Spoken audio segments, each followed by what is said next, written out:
Hello, we are glad to be gathered together again for the fourth in our series of webinars on the topic of workforce reentry.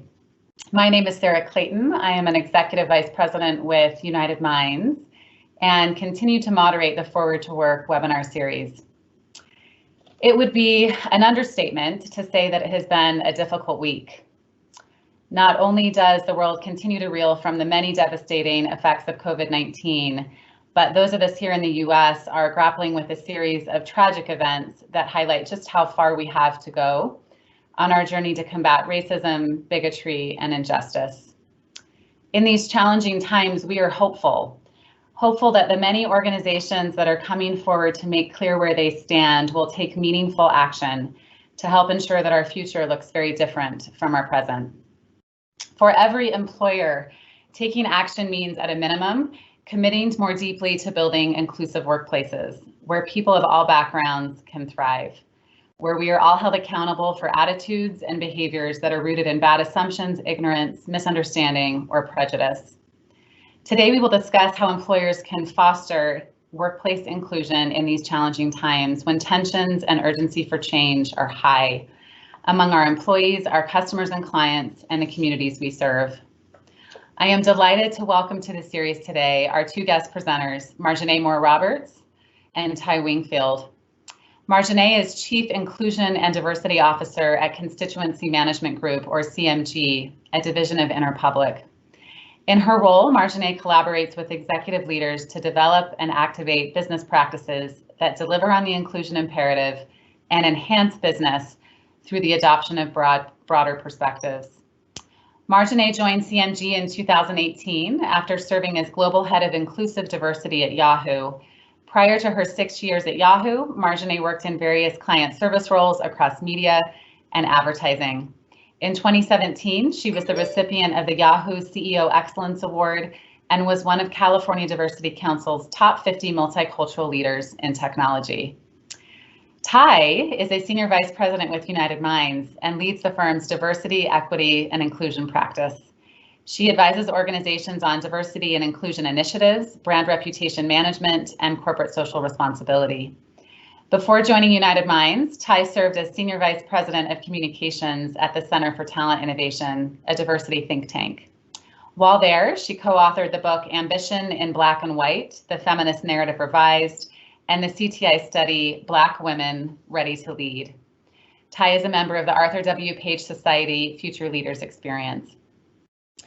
If you have questions as Margenett and Ty speak, please enter them into the Q&A window and we'll reserve the final 15 minutes to address as many of them as we can. We ask that we all bring respect and sensitivity to this conversation. Margenett, over to you.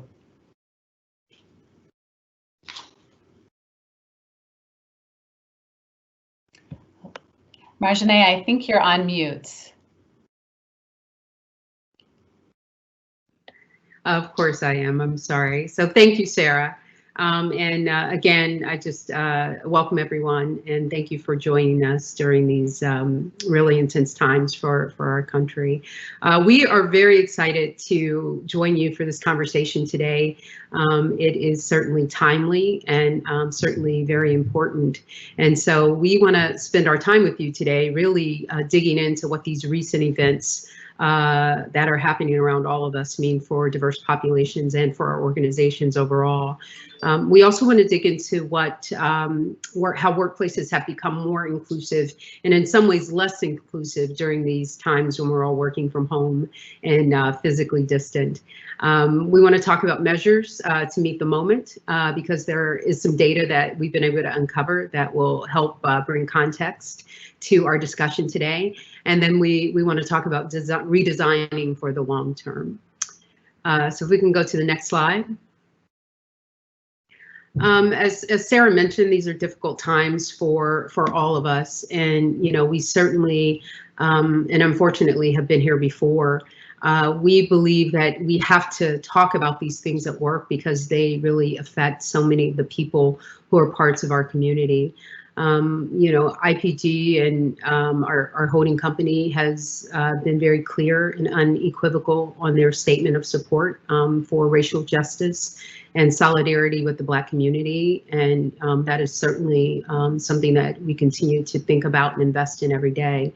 But we also know that there are other ways that systemic racism show up across our societies. And so we also wanted to highlight the experience of Christian Cooper, who had an encounter with Amy Cooper in Central Park during Memorial Day weekend, because we think that those instances of systemic racism also impact our day and impact the way that we talk about and think about these issues. In Amy Cooper's case, she was a corporate executive.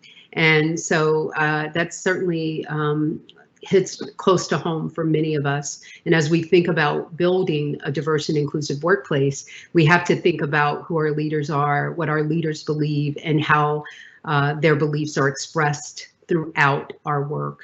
And one thing that we'll continue to talk about is the leadership competencies that we all build for organizations. And Amy lost her job because her organization had a zero tolerance policy for the type of racism that she displayed in the park that day. And so we have to, kind of grapple with so much at the same time. And it certainly should impact the way that we're operating across our organizations. Can we go to the next slide, please? One of the things that we really want to make sure we bring home is that, the people who are angry and the people that are grieving and, either indirectly or directly, that is our community. These are the people who come into our offices every day, and these are the people we work alongside and have the big wins with and have the big disappointments with. And even though it feels like it's happening out there and away from us, even in these times where we're all remote, this is happening to us because it's happening to our community. And so we really are encouraging brands and particularly leaders to think through some of those impacts and position this as happening as much to you, although not in the same ways, obviously, and in some cases not as impactful, but it is part of the collective. And we have to think about building solutions in a way that help and activate the collective for the good of everyone, because if it's happening to one part of our community, it's really happening to all of us. Next slide, please. What we see over the last week is that we know from the data and we know from all the activity that employees really want their employers to take a stand. They want to know that the brands that they pour their time and energy into and their talents, that those brands stand behind issues that are important to them, and in some cases issues that are life or death for them, based on the issues we're talking about today. And so we see that many employers are getting out there with messages of support, messages of solidarity, but we also know that employees want those messages to be authentic. And in the cases that we're highlighting for you here, you have, Nike, who has a strong tradition of really engaging on issues of social activism and social justice in their marketing. And, they entered into this conversation in a really a way that was very consistent with the way that they branded themselves over the years. You think about Netflix, you think about, the message that they made was super simple, super clear, because they have a history and a background tied to engaging with the Black community. They have many Black content creators on their site, the biggest names out there. Shonda Rhimes, obviously behind the Scandal series, How to Get Away with Murder, Grey's Anatomy. Ava DuVernay, one of the most prolific female directors period of our time, and other Black content creators that they promoted and they support on their platform. So they really have the authenticity to stand behind it. Brands have to be aware of how they enter this conversation, though, and we'll talk a little bit more about that later, because we really are really trying to counsel brands to be aware of whether or not their messaging is supported by their internal actions. And so we'll get into that a little bit later, but we do want brands to be very thoughtful about that. Next slide.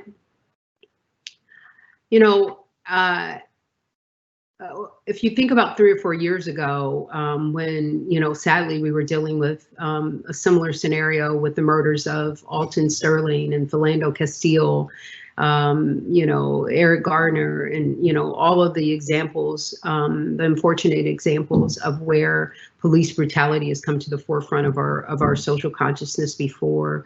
We thought that was going to be a turning point, and we got activated and people were angry. Never did we think we would find ourselves in this position again. But I think now that we have the level of awareness, the level of activation that we're seeing across social channels, the news and other outlets really give us an opportunity. It's really a call to action.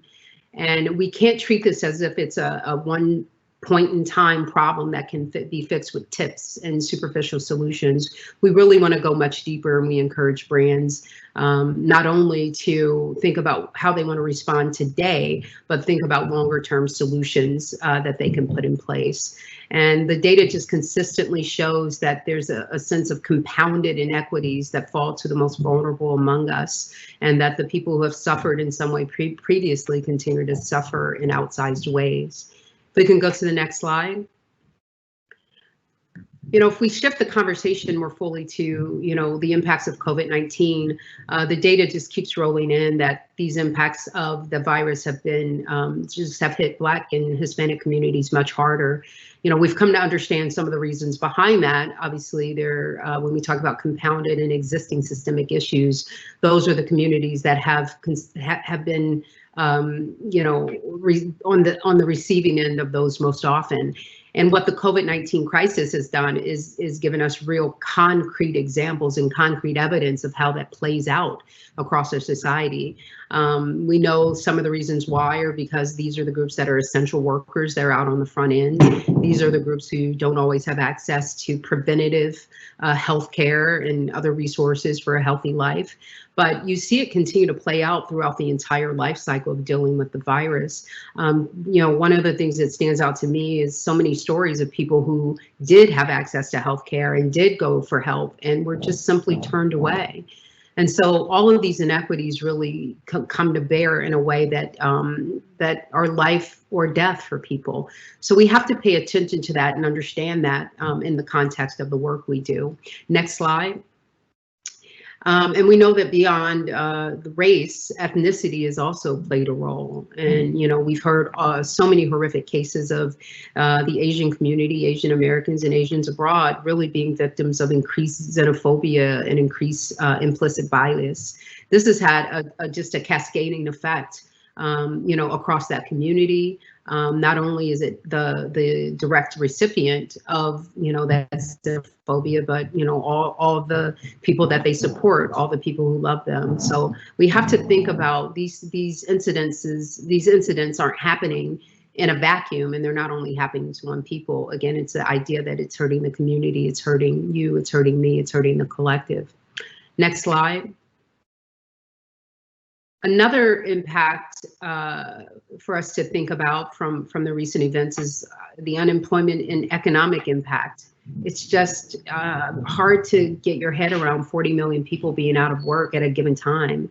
And what does that mean for what life will look like over the next, the next several months to even years? We know that these communities we've talked about that have been hardest hit by the virus from a medical point of view have also been hardest hit from a financial and employment point of view.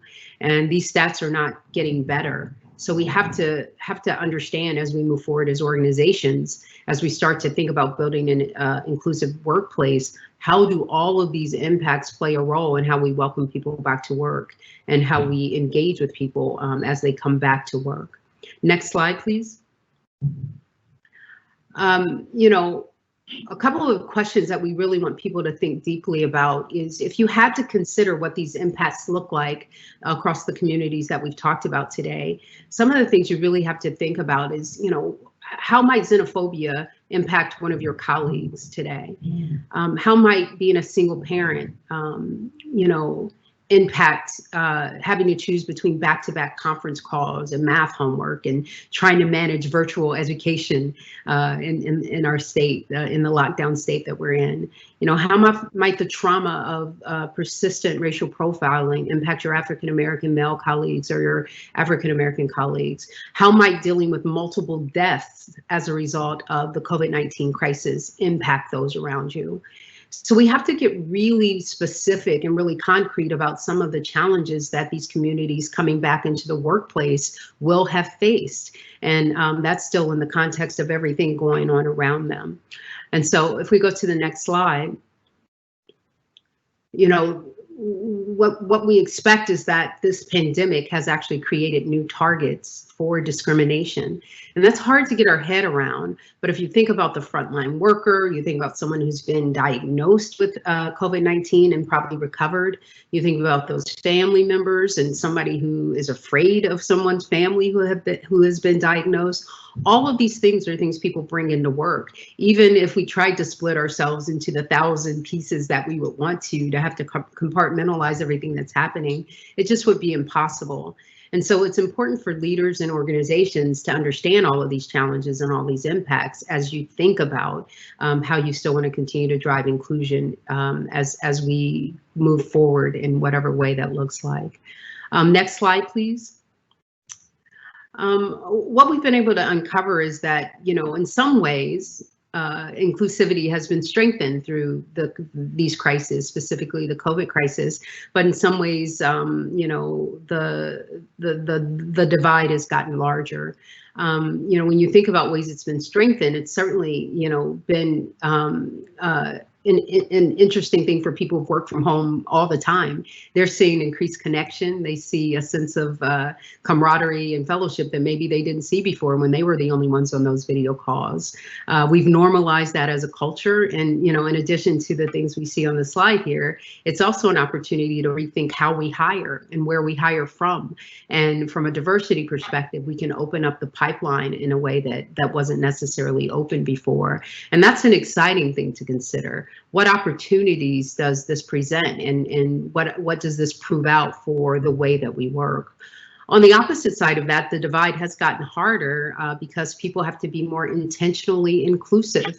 You know, this idea of being out of sight, out of mind, or not having the benefit of learning through osmosis, that's a real dynamic that has to be very actively fought against. You have to make sure you're touching all your people on a consistent basis in a consistent way.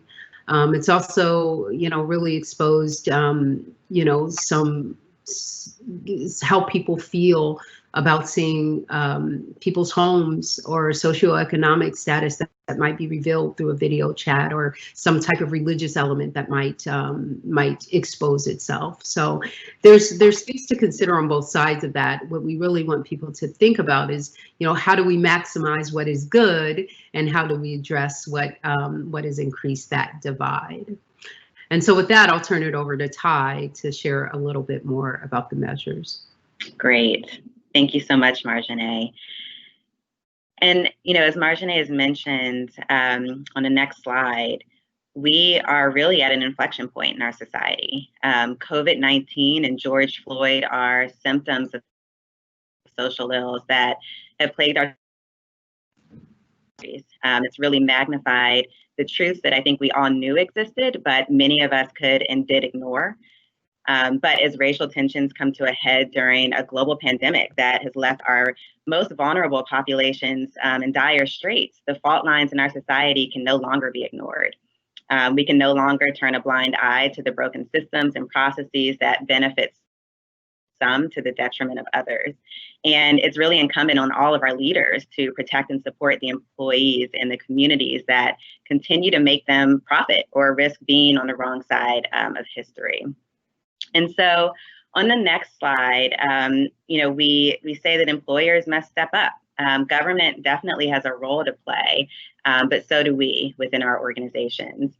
Weber Shandwick has tracked media reporting on COVID-19 related actions and reentry plans for hundreds of companies. And while we've observed that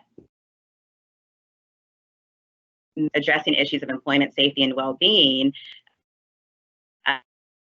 very about diversity and inclusion and guarding against things like unconscious bias, inequality, and otherism on their road to workplace reentry.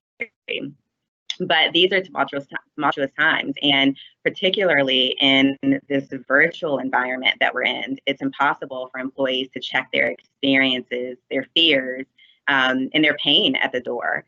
The dimensions that have historically fallen outside of the workplace, outside of the domain of what employers tend to focus on, are now really front and center, impacting how employees show up or don't on the job. And so it's really incumbent on employers to support the mental and emotional health of our employees. Stepping up really starts with breaking the silence. And on the next slide, we see that breaking the silence must begin internally. Now is really the time to reaffirm your corporate values and to truly deepen your commitment to diversity, equity, and inclusion. Your people are hurting, right? And so while opening up safe space for conversations and empathy will not necessarily assure your employees that their companies are inclusive, it does serve as a great first step toward creating a culture where your people feel seen and they feel heard. Data shows the benefits to brands and reputations when organizations speak out authentically, which I think is a critical point to underscore, and responsibly. But it has to begin internally. And there are a number of ways to speak up and to show up for your people. There's been an outpouring over the past few days of CEOs issuing statements to employees, condemning racism, acknowledging the pain the Black employees have and continuing to experience. And then it calls for unity and support. Many of these statements we see have been followed up by what many call courageous conversations, which some of you are probably having this week and next within your own organizations, creating an opportunity for employees to share their feelings and their expectations of their employers. It's a time to listen and a time to understand the lived experiences of others and creating that space and that time to heal. Town halls, allyship trainings, a day of reflection or healing are also other ways that employers can demonstrate and should show up for their employees. And on the next slide, we see an example of actually one of our own clients, IBM. Beyond some of the corporate statements and the town halls that companies are doing, which have become an expectation by your employees and by your customers, some companies are also speaking out publicly by pledging action and support. IBM posted this statement and this pledge on Twitter and on LinkedIn around COVID-19 and also recent racial tensions. But on the next slide, it's important to say that, once internal action has been taken, organizations may consider making a public statement for or against societal issues with implications to their core values and to the livelihood of their communities. But a public stance oftentimes does come with risk. Companies have to evaluate which issues warrant a public response and whether they're able to respond to them authentically. We see some examples of, and I think IBM was a great example, but sharing the internal message that you've shared with your employees publicly. You can leverage some of your public-facing channels to show support for your broader communities, your customers, your stakeholders, your clients. And in some companies, I haven't really seen this recently, but I know a few years ago, there were some organizations that made resources that they've used internally, like bias training. They've offered them up publicly as a way to share best practices and to use for the benefit of other organizations as well. And on the next slide, we see also an example of Kaiser. Kaiser decided to publish its CEO statement on its website. Which not only serves as a powerful declaration on behalf of its employees, but in a way it makes transparent its position in support of employees and the broader impacted communities. I like this letter specifically for several reasons. It's human in tone. It acknowledges directly acknowledges the impacted communities, and it makes clear the organization's position on the specific incident and equity overall. The call for unity and the nod to a commitment to action is also an ideal way to close. I think it's disingenuous for any organization to say that they have the solution, right? These are complicated issues that are really steeped in a much longer historical context. And so a public commitment to action, however, is honest and is transparent, because we know it'll take time to really chip away at some of those issues that we see in our processes and systems. And then on the next slide, Ben & Jerry's, it's one organization that consistently gets it right. Not only are their public statements condemning white supremacy and supporting Black Lives Matter outright direct and unapologetic, their external positions have consistently matched the investments that they're making within their own culture. And that's so critical. In 2016, as Margenett referenced earlier, after the string of police shootings of Black men, the organization documented their own racial equality learning journey. The brand arranged employee trips to Greensboro, North Carolina, a city with a long history of civil rights activism, to learn about structural racism. And those learnings were posted on their website for all to read. So diversity, equity, and inclusion, it's clear it's a core part of Ben & Jerry's lived values. And lived is the important word there. It's apparent in what they do and what they stand for, and in turn, what they speak out for or against. Yeah, thank you, Ty. I think that's just a beautiful example of someone who is getting it right, because they started the journey before they got out in public with it. And what I love about Ben & Jerry's, the example you talked about, is that they've also translated that commitment to their products. I think it was a couple of years ago, they made a black and white ice cream, right, to show their support. And they've done that with other issues, but it's really about bringing your using your platform, right, for what you believe, and they have earned the right to do that.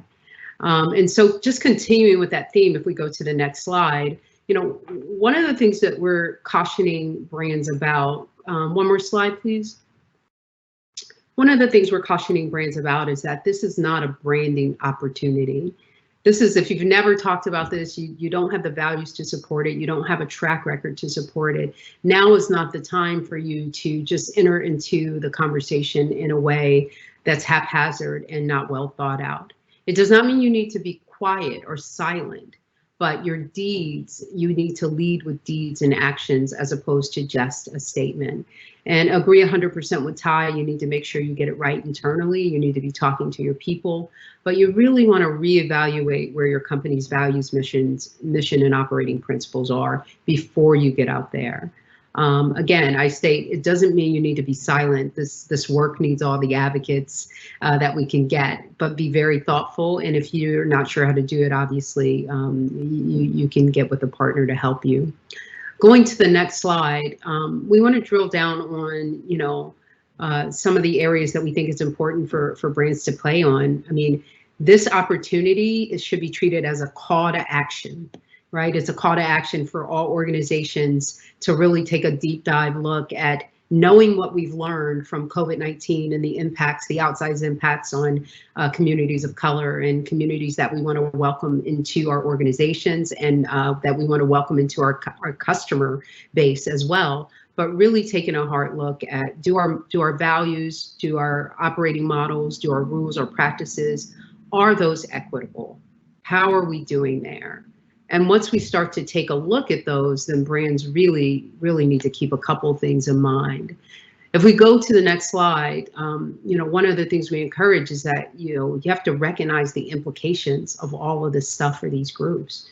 These things are not insignificant in our lives. And to the extent that, again, we can't split ourselves in half, these are considerations when we think about how Black communities, or the Asian community right now, even Hispanic communities, have to navigate their life, both at home and in the workplace. So really recognize that there's an impact there that's tied to real things happening in the world. These are not imagined things. These are not people who don't know how to deal with stress. This is not a fault of the individual or the group. It really is more of an indictment, if you will, on the structure that they have to operate in, and start to look at it that way. The second thing you want to do, as we've been talking about, is assess your people, business, and market systems for inequities. Now that the language of systemic racism and systemic structures is part of the dialogue, it's a time for us to really think about what those look like in our organizations. Every organization has a system, whether or not we realize that we were developing systems in real time, that system exists. So we need to put a really critical eye against those systems and figure out, are our systems benefiting some groups and disadvantaging other groups? And if they are, what do we need to change? The third thing is, as appropriate, reconstruct those systems. We saw this, over the last several years for women, where women weren't ascending to leadership roles at the same rate as men. And so we started to put different systems in place to support that. And our opportunity here, our call to action, our responsibility for organizations is to do the same thing in the wake of all of these events that are going on and what we have learned. If we go to the next slide, please.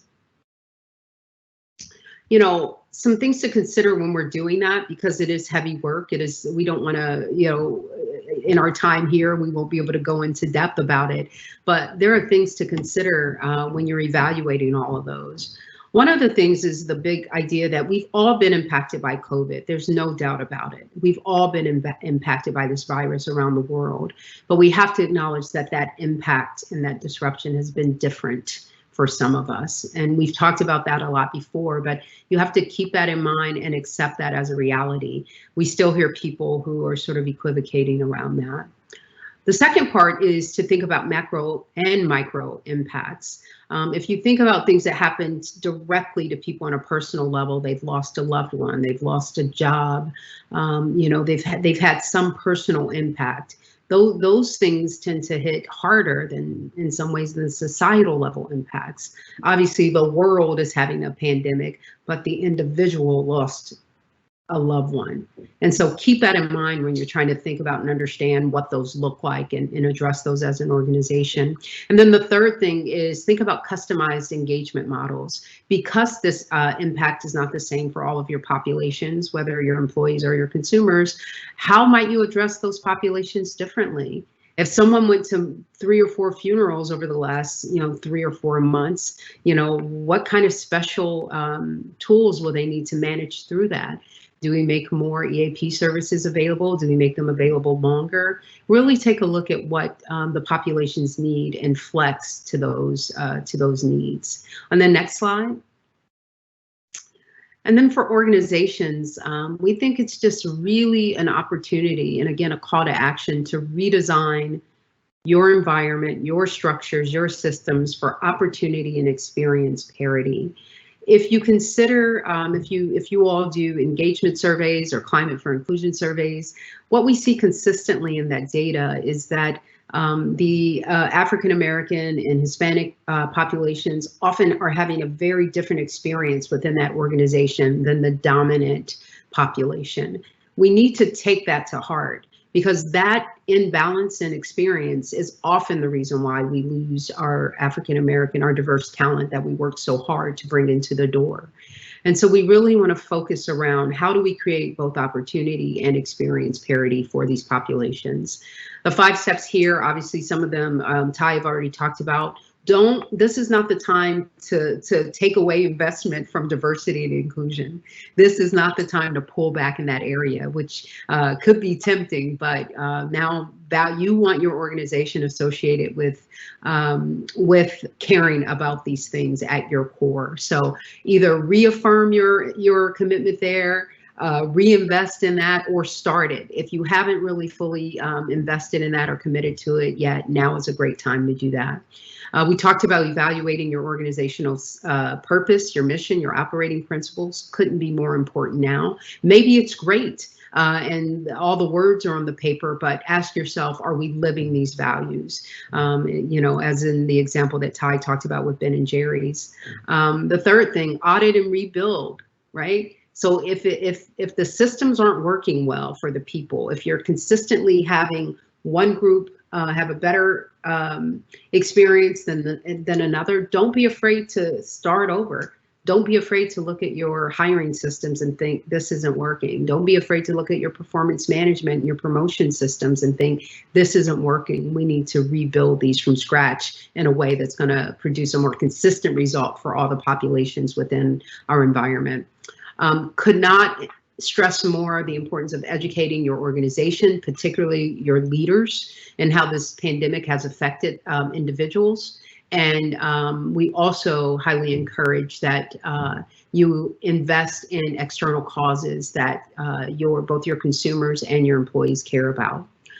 On the next slide, we just want to call out the incredible effort of Tim Ryan. And, you know, sometimes you don't know when you're starting something important. I'm not sure he did back, 3 or 4 years ago, but he was one of the first CEOs that came out publicly with a statement about the violence against Philando Castile, Alton Sterling, all of those things that were happening in the Dallas Police Department at the time. And what he understood is that if people could not talk about this experience at work with their colleagues, that we were never going to have an inclusive environment. And the core of inclusion and diversity is an environment where psychological safety exists, where people feel like they can bring all of who they are to work, and that is respected and that is protected. And Tim Ryan was one of the first CEOs to really start that movement, and extended a challenge to all of his other CEO counterparts to do the same through the CEO Action Committee. And so this is an important part of your story. If you're not talking about it at work, you should be. And so Ty's going to take us through, bring us home with a couple more comments here, and then I think we'll open it up for questions.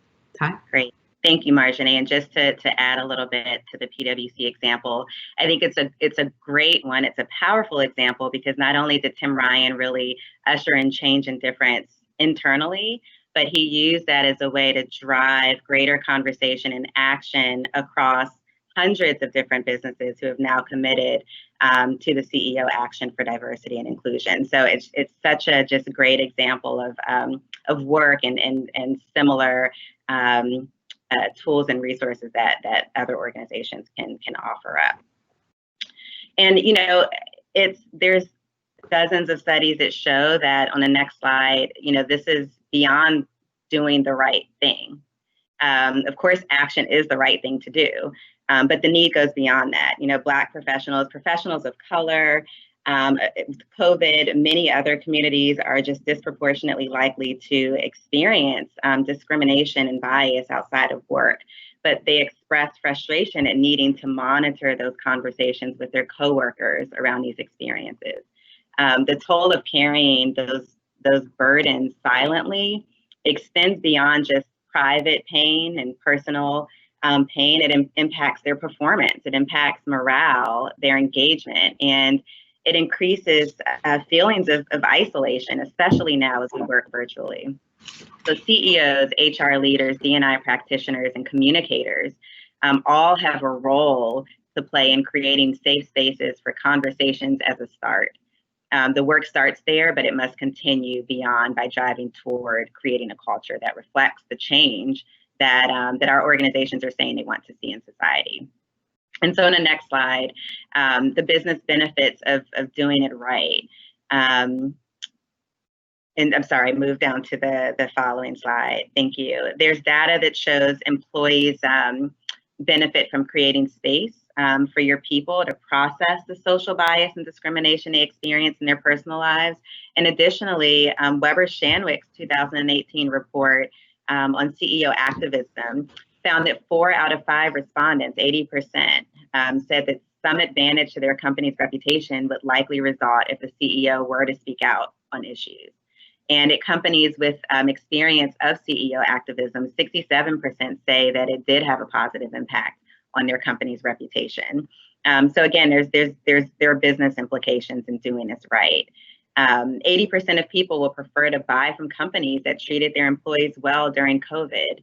Just, within my personal networks, I'm already starting to see that same behavior reflected on social in support of companies that are speaking out against racism and discrimination. The long-term benefits, however, are really dependent on the actions that companies take to make true internal and societal change over the long term. And so as we close, we just want to highlight on the next slide a few key takeaways as we sort of go back to our respective workplaces and navigate these big issues. We have to start from within by reaffirming our values. It's so critical today more than ever. Use your platform to influence social issues that are consistent with your values, but do it in a way that's authentic to the lived experiences of your employees. Get smart about the issues that are facing diverse populations. Margenett walked through some just really critical data and also examples to really bring to life what people are experiencing on a personal level. Continue to invest in diversity, equity, and inclusion. I can't say that more. It's sometimes seen as a nice to have, but when you really look at and understand the data that quantifies the business imperative, you know that by investing in this now, it will have implications to your business over time. And then where possible, redesign your systems and processes for parity. Equity is so critical. We're all experiencing these new realities in very different ways, and that's showing up in our work in very different ways. So don't be afraid to really, take a closer look and think about where you need to deconstruct or redesign what's already been in place that may no longer be working.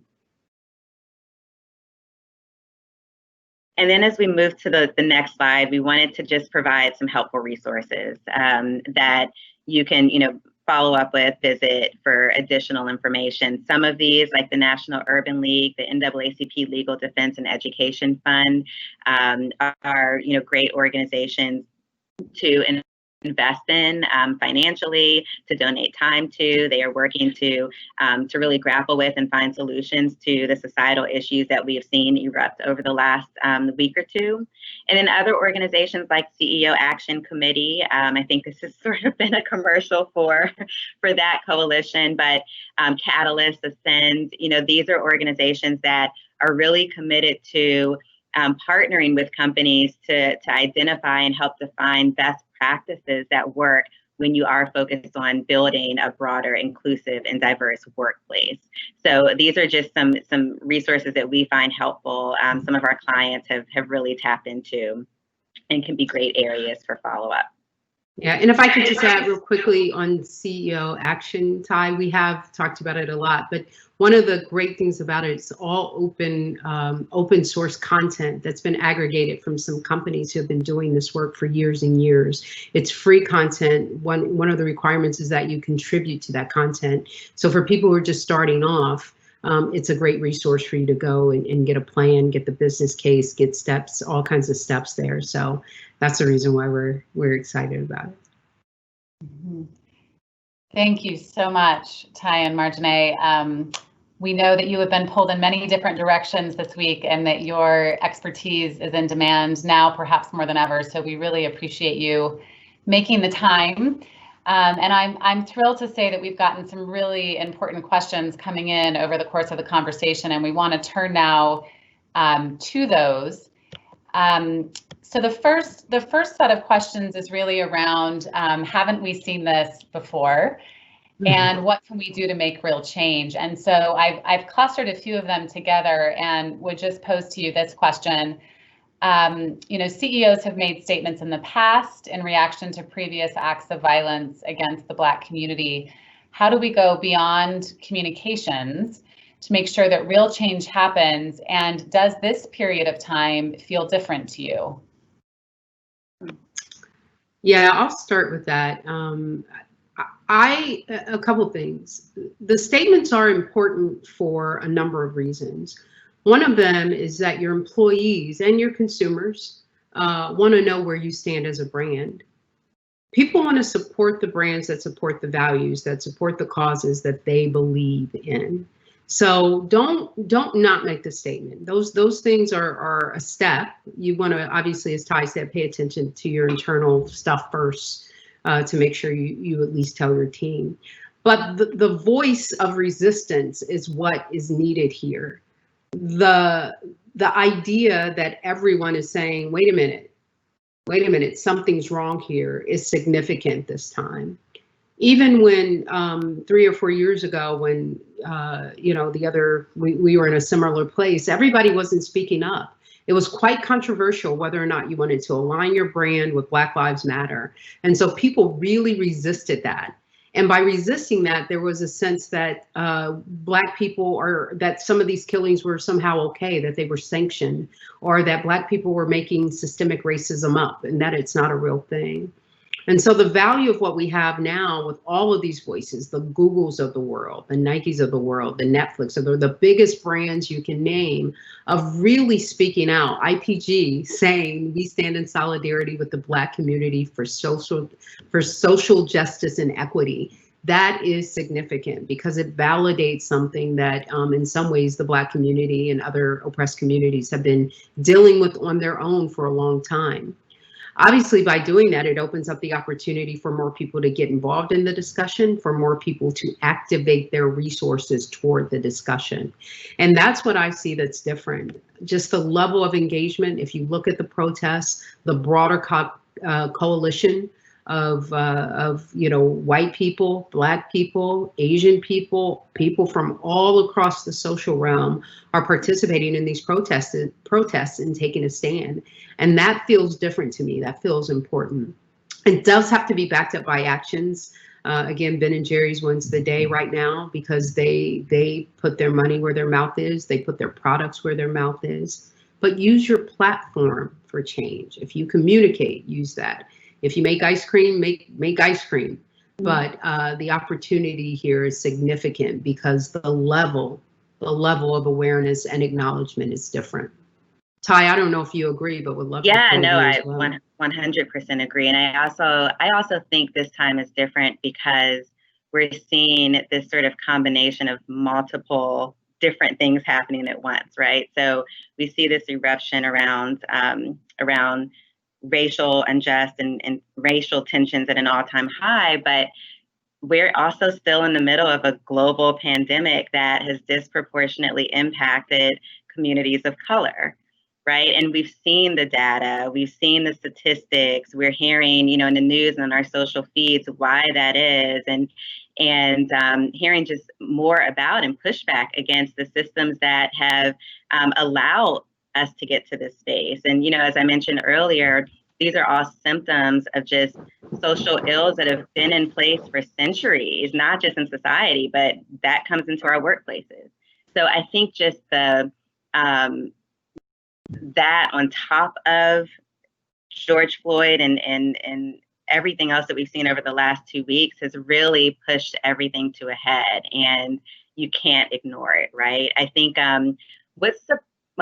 I can't say it surprised me, but because we were here in some way, right, 3 or 4 years ago, 2016, 2017, and companies were in this sort of scramble mode at that time because it was so new, because race is still really the third rail when you think about things that are appropriate or not appropriate to discuss at work and things that people are comfortable talking about.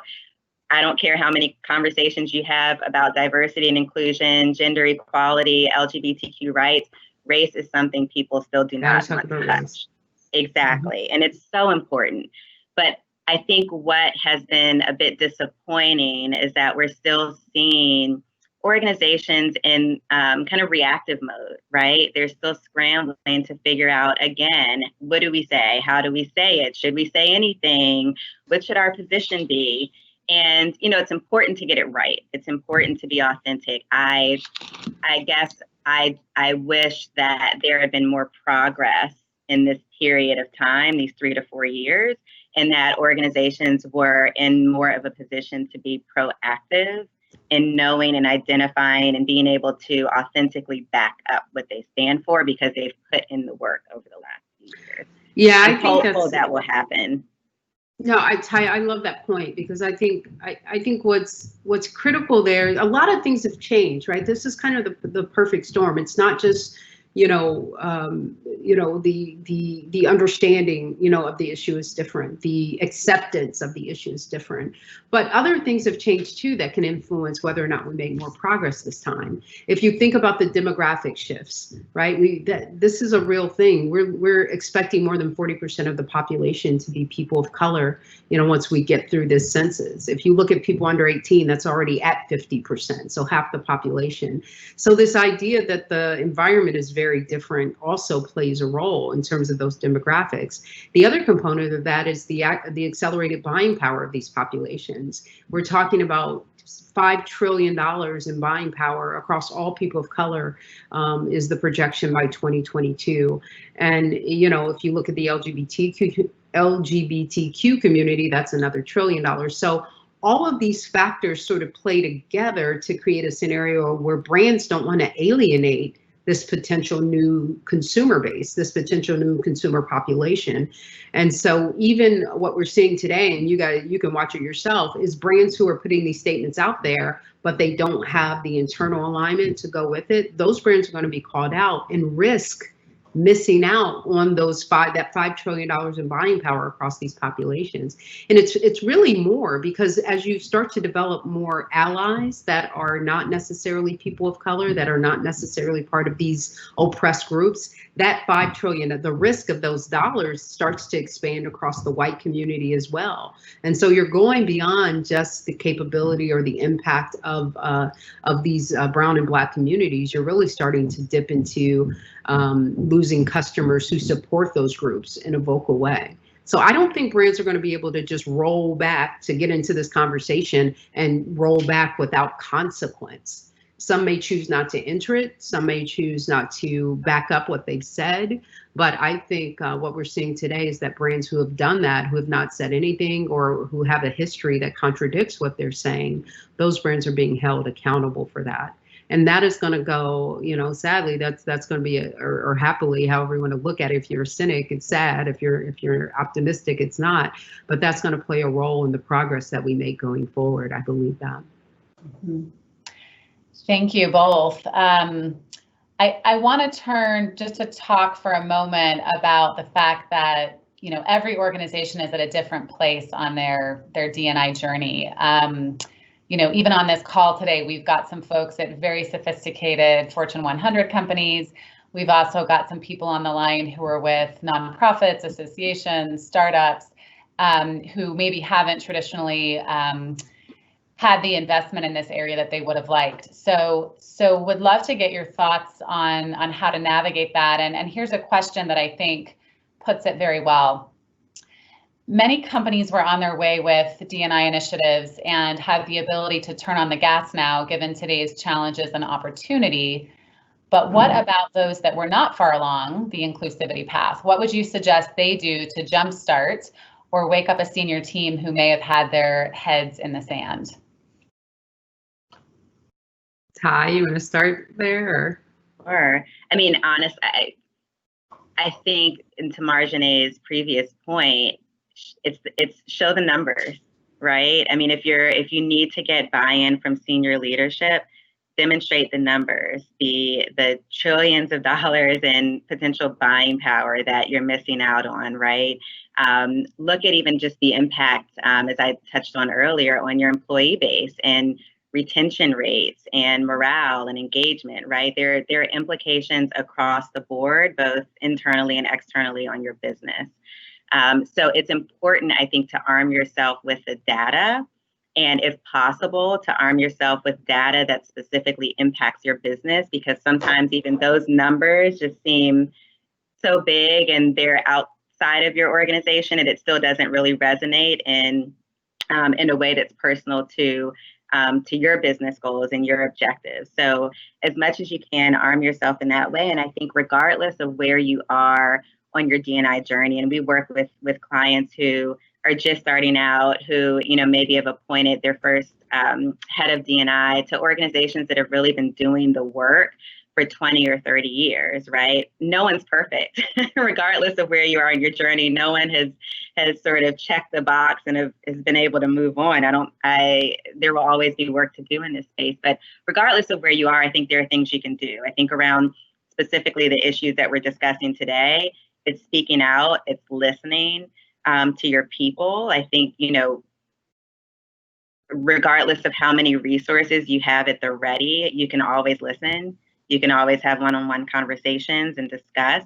I think for brands that have been doing the work a lot longer, they likely have, infrastructure in place to mobilize pretty quickly. So they may have very active and vocal business resource groups or employee resource groups that they should absolutely be tapping into during this time for counsel in a real way.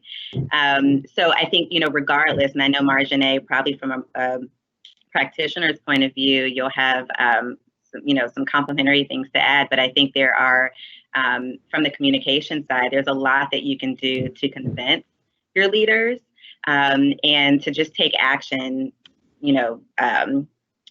however far along or not you are in your own respective journeys. Yeah, I think you nailed it, Ty. Those are all the first things, right? And there's just a ton of open source content out there to help people get started. I think if you're a leader, obviously you'll have more influence, but you can just start by starting to gather, right? Make space, make room for your diverse talent. Hopefully you have some. But one of the things we did at a small organization is we started a leadership series, because what we suspected is that the diverse talent was not getting access to leaders for a variety of reasons, right? Just, organically, the natural connections weren't there. So they started a roundtable where leaders would just host a lunch, 45 minutes, say, grab your lunch, first 20 people that sign up, get 45 minutes of my time. I'm going to tell you about my leadership story, and I'm going to tell you what I think it takes to be successful here. That's the beginning of a diversity program, believe it or not. And from there, you end up growing it. That's a very grassroots, organic way, but you end up beginning to grow to make the environment more inclusive. And then when you get a case for success there, you keep elevating that. A lot of times you got to push down from the top and grow up from the bottom at the same time, and use the pressure of those two things to really get something formal going. But there's a lot you can do without having that formalized program. It really is about taking care of your people, making sure they feel heard, making sure they're in an environment where they feel like they can be successful. Terrific. I want to make sure we get to one other topic, and I know we're close to the end of the hour here, but for those of you who can hang on for this answer, I would encourage you to. I think it's an important one. It's around the notion of allyship, and I think that is actually a new term for some of the folks on the call, and so they're wondering, could you say a bit more about what that actually is? And then I think related to that, folks are wondering, how do we get leaders comfortable standing up as allies, knowing that they will not be perfect? How do we, create an environment where they feel comfortable being vulnerable? And then kind of a second question related to that is, I think all of us at our organizations have heard from a lot of employees who really do want to be allies to their African American colleagues and to others, and they don't know how. So if you could maybe just say a word first on what allyship is, and then ways that we can help both leaders and our colleagues to be allies, that would be helpful. Sure. Margenett, if you like, I can speak to the second point. I have a few points to make there on leaders. Sure. Yeah. And I might make one. But what is allyship? Allyship is using your privilege or influence to speak up on behalf of people who are somehow disadvantaged in a conversation, in an environment. So at work, and this could happen anywhere, right? At work, it might mean that you hear a microaggression of some sort, a very subtle, slight dig at someone tied to their identity. As an ally, you would be the voice that speaks up and speaks out against that, versus making the person who was the target of that microaggression do that work. Allyship could not be more important in this day and age. I think one of the reasons why we haven't made the progress that we would have hoped, not just over the last 3 or 4 years, frankly, over the last 50, 60, 70 years, since we've been formally saying we wanted to make progress, is that we haven't fully activated all the people white people, Asian people, who need to help with this effort. it is a heavy boulder that we have been pushing up the mountain, and not just Black people. There have been white allies, you know, over the course of the civil rights movement and before, people who have wanted to help. But, you know, this is not an issue of individuals who are not nice.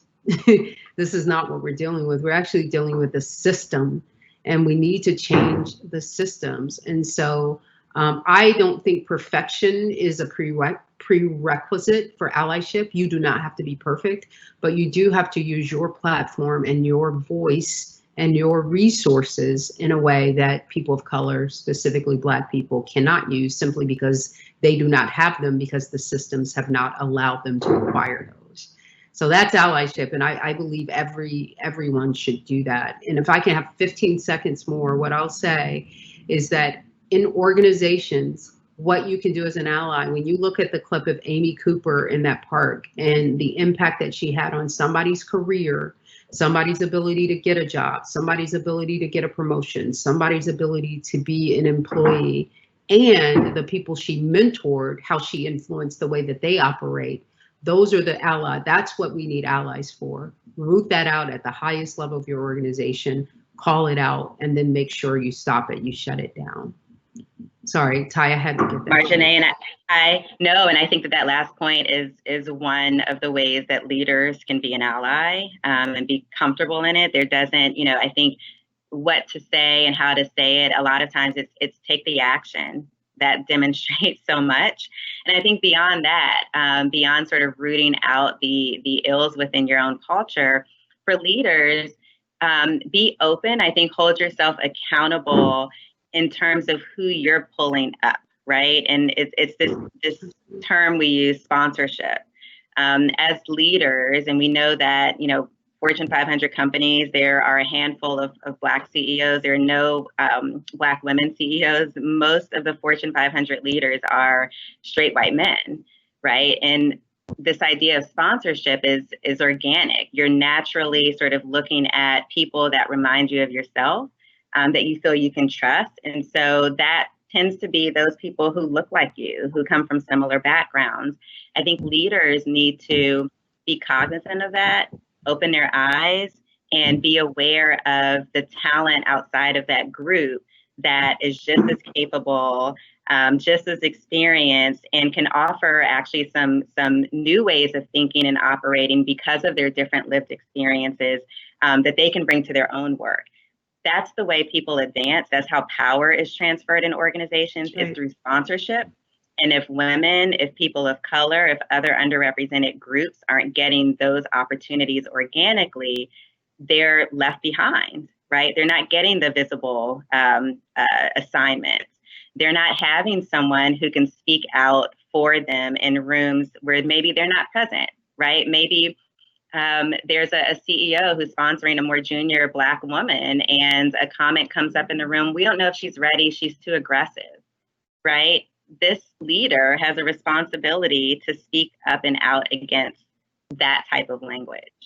So I think that's also just an important thing to think about for anyone who's in a leadership role or who manages people, who you're sponsoring, who you're tapping on the shoulder. Matters, and you have to hold yourself accountable to look across difference. Thank you, Ty, and thank you, Margenett. I think this was a really powerful conversation, and hopefully one that leads to some actionable next steps for those of us who were able to join today. We very much appreciate it. I do want to remind everyone on the line that we will be sharing the recording and the slides from this session, and those will be distributed to everyone who has registered. We hope you'll also join us next Friday at the same time, noon Eastern, for a conversation on preparing leaders and managers around workforce reentry, whatever that might look like. And that conversation will feature Kate Bollinger, who is the president of United Minds, as well as Allison Quirk, who is the former head of human resources at State Street Corporation. We look forward to seeing you then, and have a nice weekend. Bye all. Thank you. Bye. Thank you.